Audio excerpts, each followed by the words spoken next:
ऐकली कधी तुम्ही ही कथा सात बेटांची, ह्या भूमीला साथ लाभली दर्याच्या लाटांची.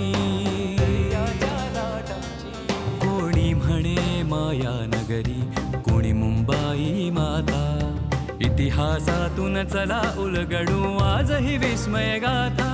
ही कहाणी अज्ञात मुंबईची, ही कहाणी अज्ञात मुंबईची. श्रोते हो नमस्कार. प्रसारित करत आहोत अज्ञात मुंबई या पुस्तकाचं क्रमशः वाचन. लेखक नितीन साळुंखे, वाचक अक्षय शिंपी आणि नेहा कुलकर्णी. संकल्पना शैलेश माळोदे. सादरकर्त्या ज्योत्स्ना केतकर. आज ऐकूया वरळीच्या बांधाच्या गोष्टीचा पहिला भाग.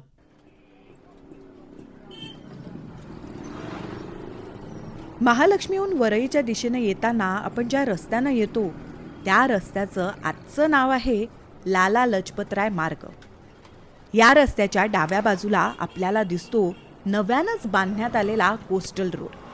या रस्त्याचं अधिकृत नाव तुम्हाला माहिती आहे का?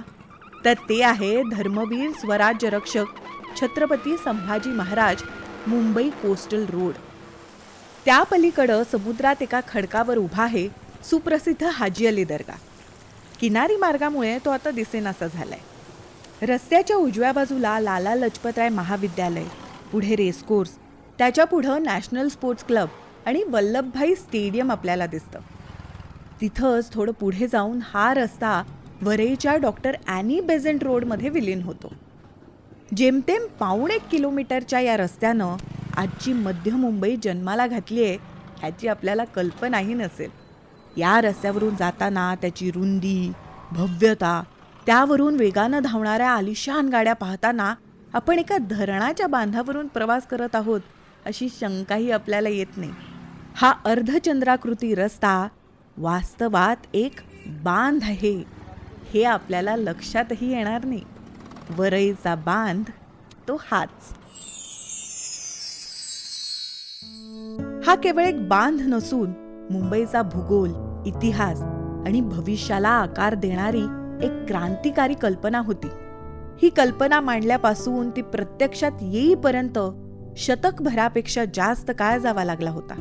हा बांध का बांधला, कुणी बांधला आणि त्या बांधामुळं मुंबई कशी बदलली हे समजून घेण्यासाठी आपल्याला थोडं या बांधाच्या इतिहासात डोकावून पाहावं लागेल. तर या बांधाच्या इतिहासाची सुरुवात होते ती सन 1669 साली. तोपर्यंत किंवा एव्हाना पोर्तुगीजांकडून हुंड्यात मिळालेली मुंबईची बेटं ईस्ट इंडिया कंपनीकडे आली होती. कंपनीनं नियुक्त केलेला मुंबईचा पहिला गव्हर्नर जॉर्ज ऑक्सेंडन याच्या अकाली मृत्यूनंतर म्हणजेच सन 1669 मध्ये जेराल्ड ऑन्जिये या द्रष्ट्या गृहस्थाची मुंबईच्या गव्हर्नर पदावर नियुक्ती झाली आणि मुंबईचं भाग्य बदलायला सुरुवात झाली. ऑन्जिये हे फ्रेंच नाव आहे. कुणी याचा उच्चार ऑन्जिएर असा करतात तर कुणी ऑंगिएर असाही करतात, पण फ्रेंचमध्ये त्याचा उच्चार ऑन्जिये असाच होतो. जागतिक ख्यातीच्या दर्जाचं महानगर म्हणून आकार घेण्याची अफाट क्षमता मुंबईमध्ये आहे हे अचूक ओळखून मुंबईच्या उज्ज्वल भविष्याचा मजबूत पाया घालणारा हा मुंबईला लाभलेला पहिला द्रष्टा गव्हर्नर.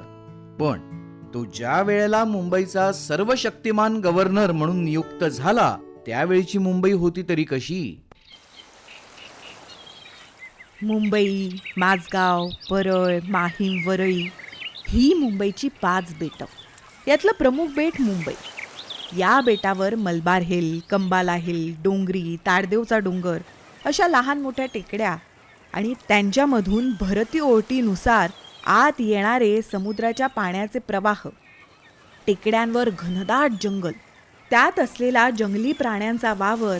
यामुळं हे बेट आकारानं मोठं असलं तरी त्यावर राहण्यायोग्य जागा मात्र कमीच होती. त्या काळात व्यापार, जानमाल, घरदार इत्यादीचं शत्रूंच्या आक्रमणापासून संरक्षण ही प्रमुख गरज होती. त्यामुळे मुंबई बेटावर लोक राहत ते किल्ल्यांच्या आधाराने. 5 बेटांमध्ये सर्वात जास्त लोकसंख्या या बेटावर होती. मुंबई बेटाखालोखाल वस्ती होती ती लहानशा माझगावात.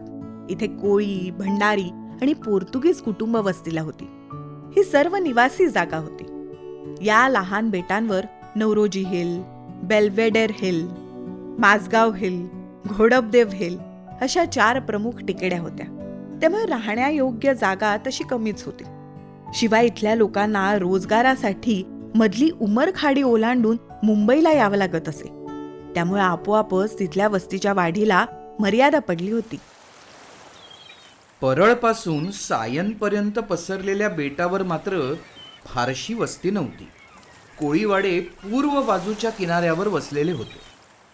पोटापुरताच भात पिकवणाऱ्या शेतकऱ्यांची वस्ती होती ती परळ, शिवडी, नायगाव, भुईवाडा, वडाळा, माटुंगा इत्यादी लहान लहान गावांमध्ये, आणि तीही विरळ. परळपासून सायनपर्यंत पसरलेल्या परळ बेटाच्या पूर्व बाजूला असलेल्या समुद्रामुळे इथली बहुतेक जागा पाणथळीची होती. या जागेवर मोठमोठी मिठागरं होती.